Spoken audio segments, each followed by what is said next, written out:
నమస్కారం సంజయ్ సమయం న్యూస్ కి స్వాగతం. హెడ్లైన్ చూద్దాం.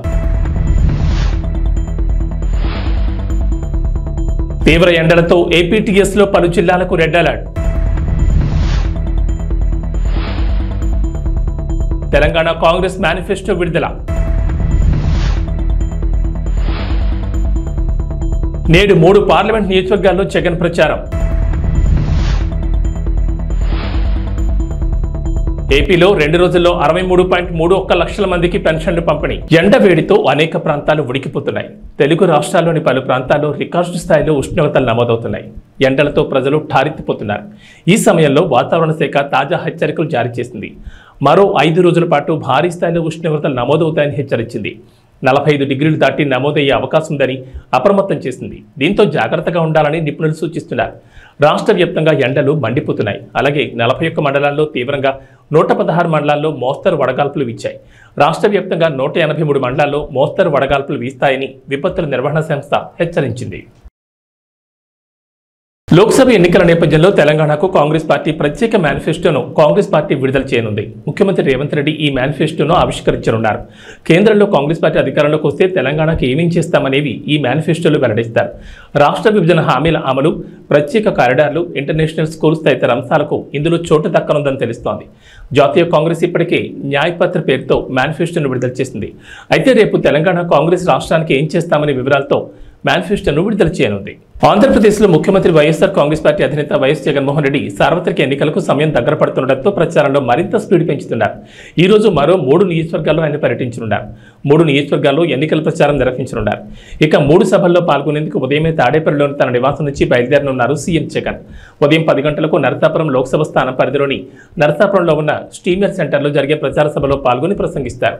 ఆ తర్వాత మధ్యాహ్నం 12:30 నరసరావుపేట లోక్సభ స్థానం పరిధిలోని పెదకూరపాడు నియోజకవర్గంలోని క్రోసూరు సెంటర్లో జరిగే సభలో పాల్గొంటారు ముఖ్యమంత్రి వైఎస్ జగన్. ఓ మోసాల బాబు, నువ్వు ఎలాంటి వాడివో, నీ కూటమి ఎలాంటిదో చెప్పడానికి ఒక్క పాంప్లెట్ సరిపోదా అని అడుగుతా ఉన్నాను. ఇది గుర్తుందా మీ అందరికీ? ఇది 2014లో ఇదే పెద్ద మంచి చంద్రబాబు నాయుడు గారు అప్పట్లో కూటమిగా ఇదే ముగ్గురితో కలిసి, ఇదే ముగ్గురి ఫోటోలతో ముఖ్యమైన హామీలు అనంటూ మీ ప్రతి ఇంటికి ఆయన సంతకం పెట్టి పంపించాడు. ఆ రోజు 2014లో 175కు 175 అసెంబ్లీ స్థానాలు, 25 ఎంపీ స్థానాలకు 25 ఎంపీ స్థానాలు, తగ్గేదే లేదు. సిద్ధమేనా?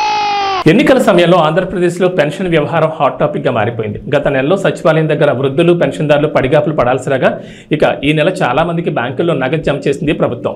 అయితే ఆ డబ్బుల కోసం బ్యాంకుల దగ్గర భారీ క్యూలు దర్శనమిచ్చాయి. ఒక్కసారిగా బ్యాంకులకు దగ్గరకు పెద్ద ఎత్తున తరలి రావడంతో వారికి పెన్షన్లు పంపిణీ చేయడం బ్యాంకర్లకు సవాలుగా మారింది. మరోవైపు కొన్ని సాంకేతిక కారణాలతో డబ్బులు తీసుకోకుండా వృద్ధులు వెనుదిరికి వెళ్లిపోవాల్సి వచ్చింది. మే 1వ తేదీన ప్రారంభమైన పెన్షన్ల పంపిణీ ఈ రోజు కూడా బ్యాంక్ ఖాతాలో జమ చేయనున్నారు. ఇక బ్యాంక్ ఖాతాలో సొమ్ములు జమ కాని వారికి మే 4వ తేదీన అంటే రేపు గ్రామ వార్డు సచివాలయ ఉద్యోగుల ద్వారా ఇంటింటికి పంపిణీ చేయనున్నారు. మహిళా కమిషన్లోని 223 మంది మహిళా ఉద్యోగులను తొలగిస్తూ తాజాగా ఢిల్లీ లెఫ్టినెంట్ గవర్నర్ వీకే సక్సేనా కీలక నిర్ణయం తీసుకున్నారు. ఆమ్ ఆద్మీ పార్టీ ఎంపీ స్వాతి మలివాల్ ఢిల్లీ మహిళా కమిషన్ చైర్పర్సన్గా ఉన్న సమయంలో ఈ నియామకాలు నిబంధనలు ఉల్లంఘించాయని గవర్నర్ అన్నారు. కాంట్రాక్ట్ ఉద్యోగులను తొలగిస్తే మహిళా కమిషన్ను మూసివేయాలని లెఫ్టినెంట్ గవర్నర్ ఆదేశించడంపై స్వాతి మలివాల్ ఆందోళన వ్యక్తం చేశారు. ఆయన ప్రకారం కమిషన్లో 90 మంది ఉద్యోగులున్నారు. వారిలో 8 మంది ప్రభుత్వ ఉద్యోగులున్నారు. మిగిలిన వాళ్ళందరూ 3 నెలల ఒప్పందం ఉంటుంది. ఈ మహిళా కమిషన్ రూపొందించడానికి చాలా మంది రక్తం, చెమటలు చిందించారని అన్నారు. తనను జైలుకు పంపిన మహిళా కమిషన్ మూసేసే పరిస్థితి రానివ్వబోమన్నారు. అమెరికా అధ్యక్షుడు జో బైడెన్ సంచలన కామెంట్ చేశారు. భారత్ తమ దేశంలోకి విదేశీ వలసదారులను అనుమతించేందుకు భయపడుతుందని తీవ్ర ఆరోపణ చేశారు. అందుకే భారత్ వంటి దేశాల్లో ఆర్థిక అభివృద్ధి వేగంగా లేదని చురకలంటించారు. కాగా వాషింగ్టన్లో పార్టీ నిధుల సేకరణ కార్యక్రమంలో జో బైడెన్ మాట్లాడుతూ భారత్, జపాన్, చైనా, రష్యా దేశాలపై విరుచుకుపడ్డారు. ఈ దేశాలు విదేశీ వలసదారులను తమ దేశంలోకి ఆహ్వానించేందుకు భయపడుతున్నాయి. అందుకే వాటి ఆర్థిక వ్యవస్థలు వేగంగా వృద్ధి చెందకుండా ఇబ్బంది పడుతున్నాయన్నారు. కానీ అమెరికా విదేశీ వలసదారులను స్వాగతిస్తున్నారు.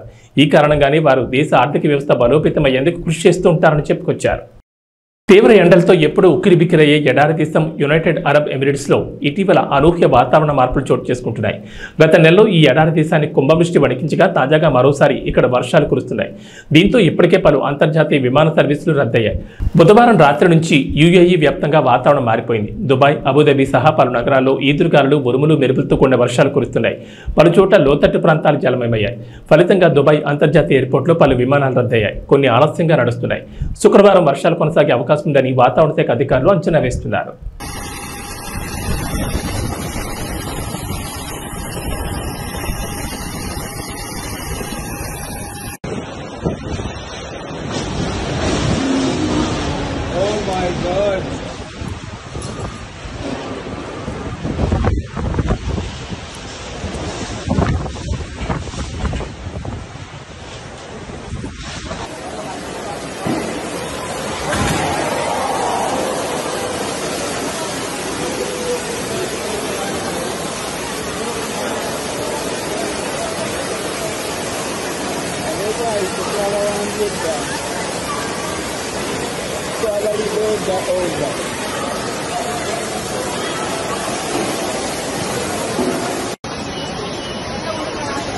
ఐపీఎల్ 2024 సీజన్ అద్భుతంగా కొనసాగుతోంది. దాదాపు సగానికి పైగా మ్యాచ్లు అయిపోయాయి. ఇప్పుడు ప్లే ఆఫ్స్ ఆసక్తికరంగా మారుతున్నాయి.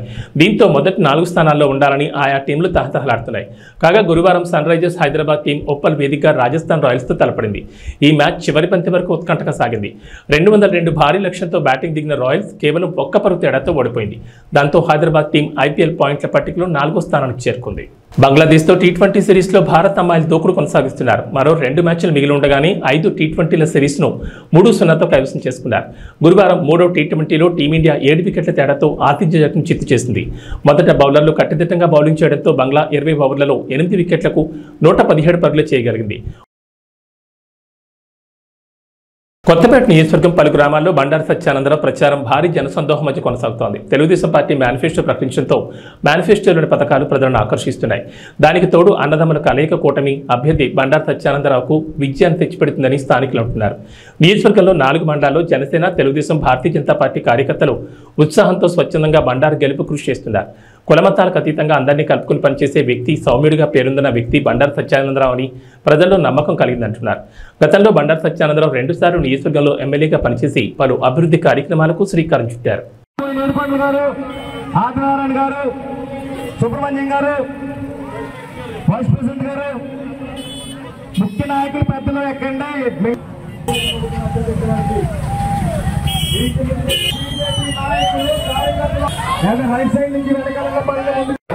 రోడ్లు కానీ, ఇళ్ల స్థలాలు కానీ, ఇల్లు కానీ, ట్రైన్లు కానీ, ఇటువంటి అన్ని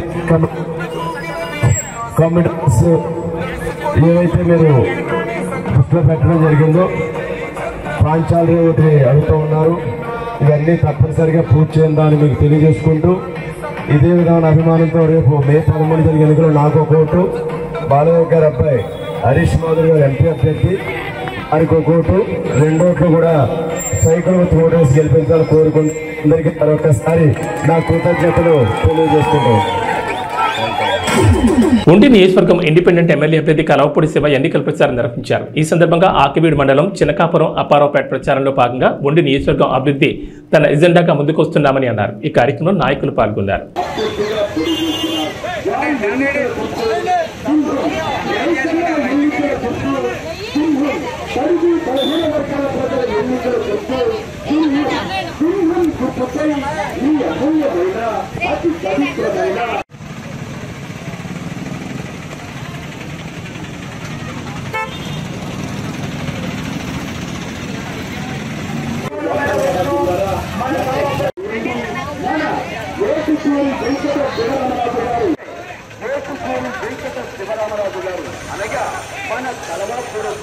ముద్రగడ పద్మనాభం వ్యవహార శైలిని కూతురు క్రాంతి వ్యతిరేకించారు. కేవలం పవన్ కళ్యాణ్ తిట్టడానికే ముద్రగడని జగన్ వాడుతున్నారని ఆవేదన వ్యక్తం చేశారు. పిఠాపురంలో పవన్ కళ్యాణ్ గెలుపు కోసం తన వంతు కృషి చేస్తానని తెలిపారు. అందరికీ నమస్కారం. నేను క్రాంతి బార్లపూడి, ముద్రగడ పద్మనాభం గారి అమ్మాయిని. పిఠాపురంలో పవన్ కళ్యాణ్ గారిని ఓడించడానికి వైసీపీ నాయకులు ఎన్ని చేయాలో అని చేస్తున్నారు. ముఖ్యంగా నిన్న మా నాన్నగారు ఒక బాధాకరమైన ఛాలెంజ్ చేశారు. పవన్ కళ్యాణ్ గారిని ఓడించి పిఠాపురం నుండి తరిమేయకపోతే ఆయన పేరు ముద్రగడ పద్మనాభం రెడ్డిగా మార్చుకుంటారట. ఈ కాన్సెప్ట్ ఏంటో నాకు అసలు అర్థం కాలేదు.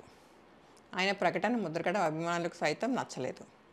వంగా గీత గారిని గెలిపించడానికి కష్టపడవచ్చు, కానీ పవన్ కళ్యాణ్ గారిని మరియు ఆయన అభిమానుల్ని కించపరిచేలా కామెంట్స్ ఉండకూడదు. మా నాన్నగారిని కేవలం పవన్ కళ్యాణ్ గారిని తిట్టడం కోసమే జగన్మోహన్ రెడ్డి గారు వాడుతున్నారు.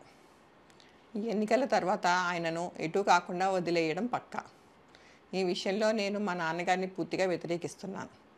నేను పవన్ కళ్యాణ్ గారి గెలుపు కోసం నా వంతు కృషి నేను చేస్తాను.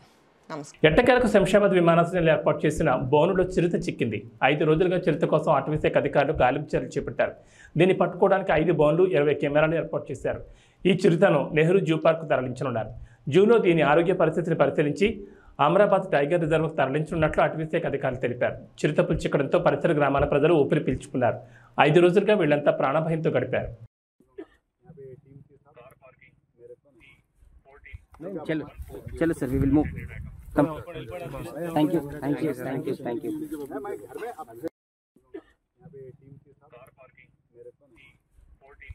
चलो चलो sir, we will move. Come. Thank you thank you thank you thank you.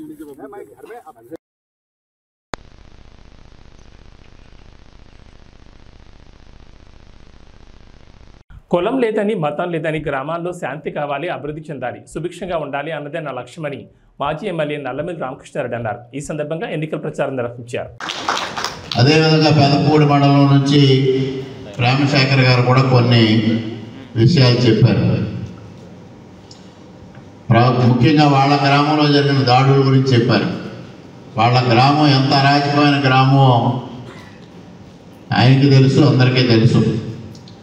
నేను శాసనసభ్యుడిగా ఎన్నికైన తర్వాత ఆ దాడుల్ని ఎంత సమర్థవంతంగా అణిచివేశానో కూడా వారికి తెలుసు. ఇక్కడ కులం లేదు, మతం లేదు. గ్రామంలో శాంతి కావాలి, గ్రామం అభివృద్ధి చెందాలి, గ్రామం సుభిక్షంగా ఉండాలి. అదే నా ఏకైక లక్ష్యం అని కూడా ఈ సందర్భంగా మీ అందరికీ తెలియజేస్తా ఉన్నాను.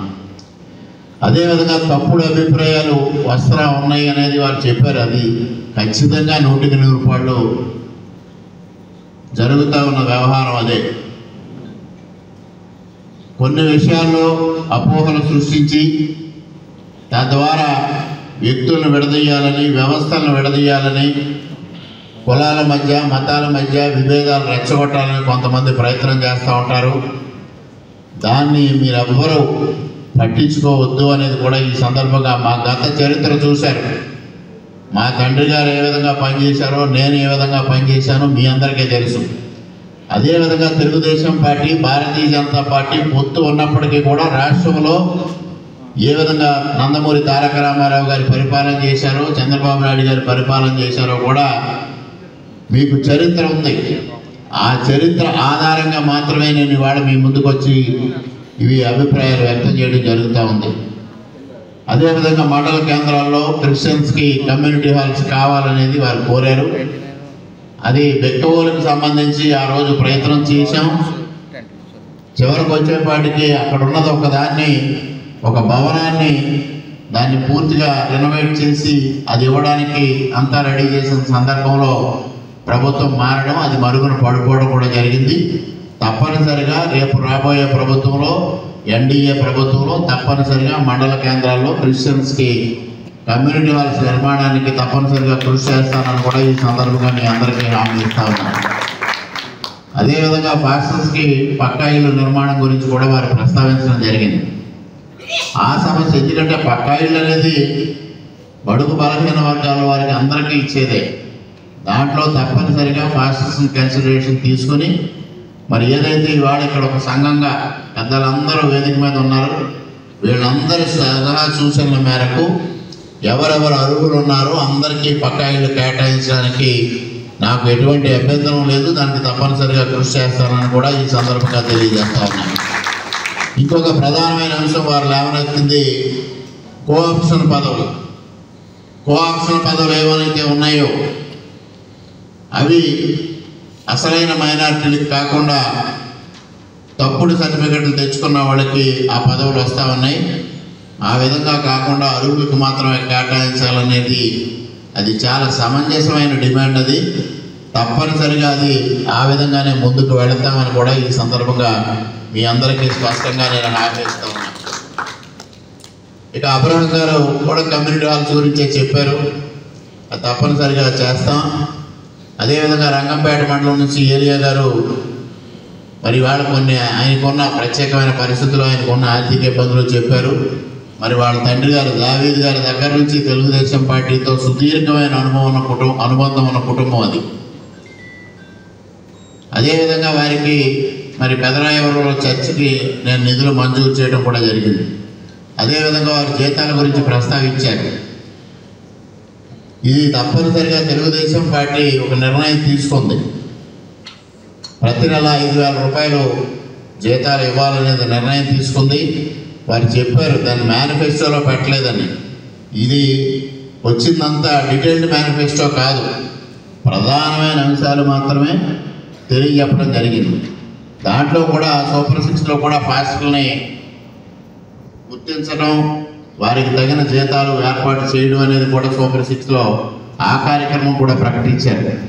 అదేవిధంగా పెన్షన్లకు సంబంధించి బీసీలకి 50 సంవత్సరాలు అన్నారు, అది దళితులకు కూడా వర్తిస్తుంది అనేది ఈ సందర్భంగా మీ అందరికీ సవినయంగా తెలియజేసుకుంటూ ఉన్నాను. ఇక ఎవరైతే ఇక్కడ రెచ్చగొడుతున్న వ్యక్తులు ఉన్నారో, రామకృష్ణారెడ్డి బీజేపీకి వెళ్ళాడు, అందువల్ల ఇబ్బందులు వస్తాయేమో అని మాట్లాడే వ్యక్తులు చరిత్ర ఒక్కసారి చూడండి, నా చరిత్ర చూడండి, మీ అందరికీ తెలిసిందే. ఇది పారదర్శకంగా ఉన్నదే ఇదంతా. ఇక్కడ ఈ నియోజకవర్గంలో తూర్పుగోదావరి జిల్లాలో పోలీసులు భారీగా నగదును సీజ్ చేశారు. గోపాలపురం మండలం జగన్నాథపురం గ్రామ శివారులోని అంతర్జిల్లాల చెక్పోస్ట్ వద్ద తనిఖీలు నిర్వహించారు. ఈ క్రమంలో హైదరాబాద్ నుంచి విశాఖపట్నం వెళ్తున్న ప్రైవేట్ ట్రావెల్స్ బస్సులో తరలిస్తున్న 2.40 కోట్ల నగదును పోలీసులు గుర్తించారు. దానికి సంబంధించి ఎలాంటి ఆధారాలు లేకపోవడంతో సీజ్ చేసినట్లు దేవరపల్లి సర్కిల్ సిఐ బాలసురేష్ బాబు తెలిపారు.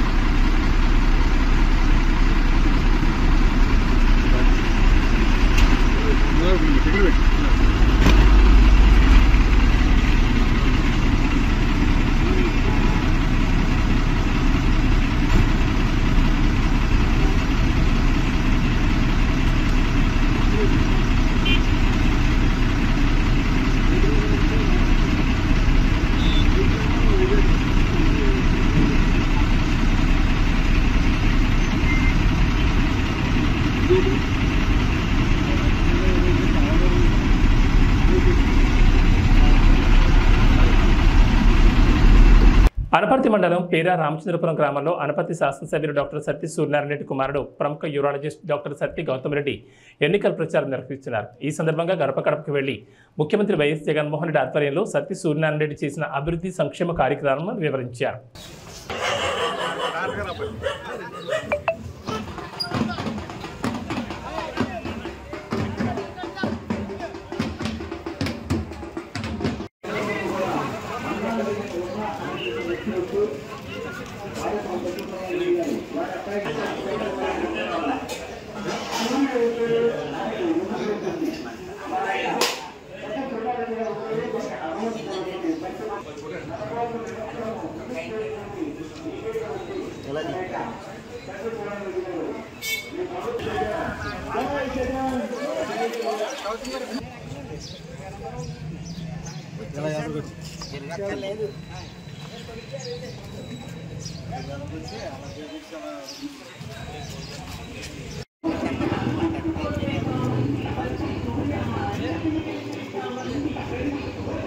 అనపర్తి మండలం దొప్పలపూడి గ్రామంలో అనపర్తి ఎమ్మెల్యే డాక్టర్ సత్తి సూర్యనారాయణ రెడ్డి మరియు సతీమణి ఆదిలక్ష్మి ఎన్నికల ప్రచారం నిర్వహించారు.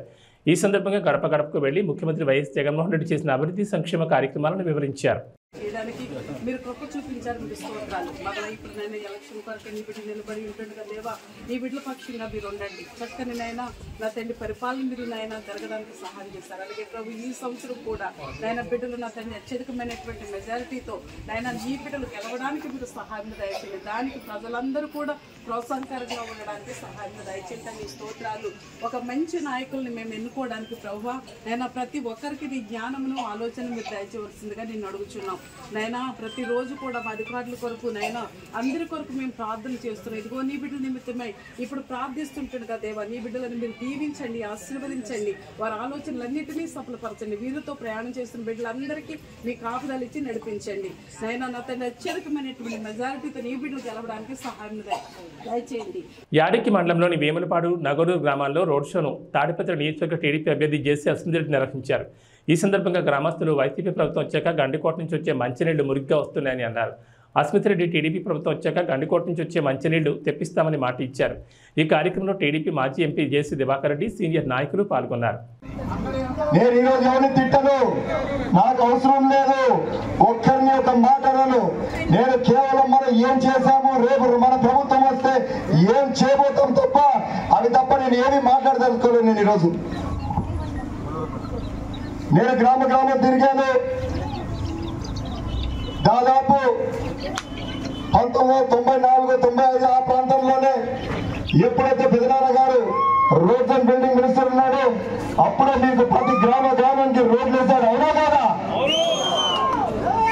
ఎక్కడా లేని విధంగా ఎక్కడి నుంచో ప్రతిసారి ప్రతి ఊర్లో కొత్త కోడ్లు వచ్చారు. కొత్తగా వచ్చిన వాళ్ళు ఉన్నారు ఊళ్ళలో. వాళ్ళని అడగండి, మీరు మీ ఊర్లలో ఎప్పుడు మీకు రోడ్లు వచ్చాయని ఎవరైనా చెప్పాలంటే దాంట్లో 5 ఏళ్ళ 10 ఏళ్ల కిందటనే.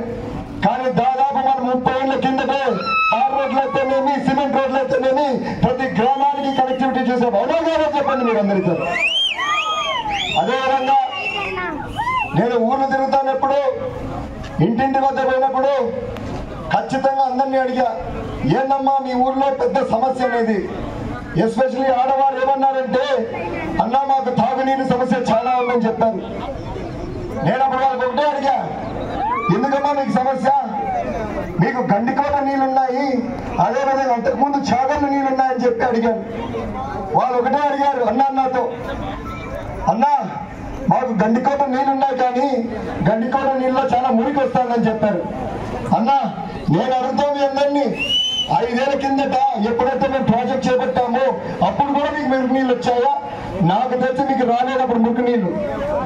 కేవలం మీకు ఒకటే చెప్తా, దానికి కారణం ఏంటంటే ఈ 5 ఏళ్ల సంవత్సరాల్లో ఎప్పుడైతే ఏదైతే వైకాపా ప్రభుత్వం ఉందో వారి నిర్లక్ష్యం వల్ల మెయింటెనెన్స్ లేక ఖచ్చితంగా ప్రతి దగ్గర ప్రాబ్లం వచ్చి మీకు మురికి నీళ్ళు వస్తున్నాయి.